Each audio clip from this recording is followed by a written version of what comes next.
Upon release, Uncharted Drake's Fortune was widely praised by games media and online posters alike. In the lead up to its sequel, Uncharted 2 Among Thieves, replays and first encounters had a recurring complaint lobbied towards how sometimes achieving a headshot did not seem to yield an instant kill, something expected and built into the audience after the mechanic's introduction in Virtual Cop from Sega in 1994 and subsequently incorporated into most shooters.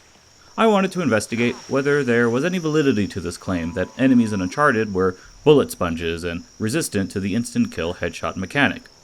Playing through a combat section in Chapter 4 and Chapter 13, which offer groups of the two main antagonistic groups, pirates and mercenaries, I was able to test how many shots in the head, body, and leg it took to take down an enemy using the PF 9mm handgun and the AK-47 long gun. Tracking headshots frame by frame in Adobe Premiere Pro, I found an explanation for the claims against the instant kill headshot. Shots where the reticule was located over the target's head when the trigger was pulled sometimes did not cause the instant kill that usually would.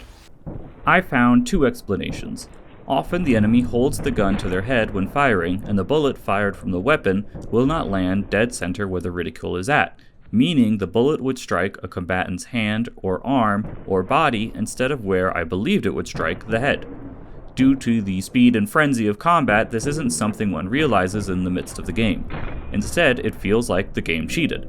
The second explanation is that the kickback from firing the gun will cause the reticule to move ever so slightly up after pulling the trigger, resulting in the bullet coursing over their head into whatever lay behind them. This was even stranger to discover as there was a frame where the reticule is over the head, and the next frame, the top of the pistol slide shifts backwards as the bullet moves forward, and the next frame, the reticule is above the enemy's head, and the bullet explodes into a spark of light on the wall behind them. Much like striking a body part other than the head, this is also something that one would likely never see while in combat. Uncharted Drake's Fortune includes bonuses as rewards for completing challenges, as the game was released prior to trophies which were patched in at a later date. One bonus is a super slow mode, which was an excellent help when it came to counting bullets and lining up shots correctly for the statistical graph. Thanks to this mode, I discovered the more distance between yourself and a target, the more bullets it will take to take them down.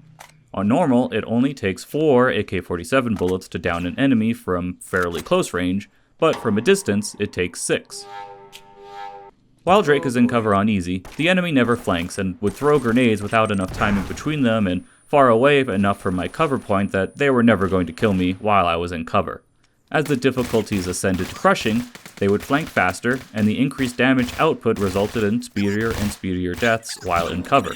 For Chapter 13, however, the combat arena was of such size, and the presence of AI-controlled companion Elena caused the enemies to circle around the outer edge of the courtyard and focus fire on Elena over Drake. This caused a significant delay in death while in cover, though remaining out of cover still guaranteed a quicker time to death comparatively. To compensate, I tracked the time to death for the final chapter, Chapter 22 Showdown, for more accurate readings on Drake's different resistance levels to bullets. Some additional little fun observations is that Elena will shoot at and hit enemies, but it doesn't appear to carry any damage, as enemies required the same amount of bullets to down whether they had taken any shots from Elena or not. I also enjoyed some of the reaction animations enemies had when shot in the leg, as they would fall over before getting back up to resume firing towards Drake. Something not noticed until higher difficulties is that when enemies are in a down state after being shot in the leg, they can be quickly shot again for an instant kill. If they manage to get back on both feet, however, they will take the usual amount of bullets again. On normal, in Chapter 13, a mercenary takes 6 shots to down in the leg if you space them out. However, if they are bent over after taking damage in the leg and you swiftly land another shot before they can recover, they will go down fully, reducing the count from 4 shots instead of 6.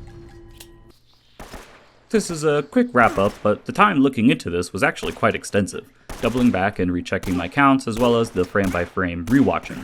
It is interesting to find an actual substantive explanation behind the complaints that enemies in Uncharted don't respond to headshots as expected, and I'm curious to check out in the next video if Uncharted 2 Among Thieves has made any adjustments in reaction to these complaints. And as always, thanks for watching.